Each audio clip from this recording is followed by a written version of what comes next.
I think for most people, when we think of trauma, we think of like a bad memory, like a flashback, a nightmare, a story, etc.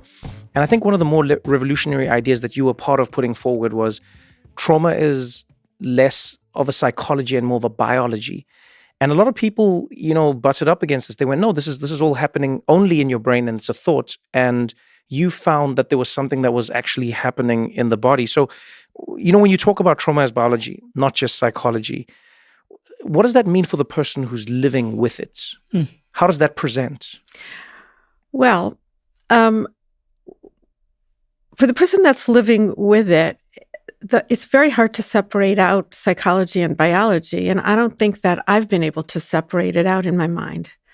One of the earliest debates in the field of psychology, what launched the field of psychology, was really the question of, do we feel fear and then our bodies have a fear response? Yeah. Or do our bodies have a fear response and we interpret that response and say, fascinating. Oh, I must be afraid, right? Yeah. And to this day, one could argue it both ways. That was a very famous debate.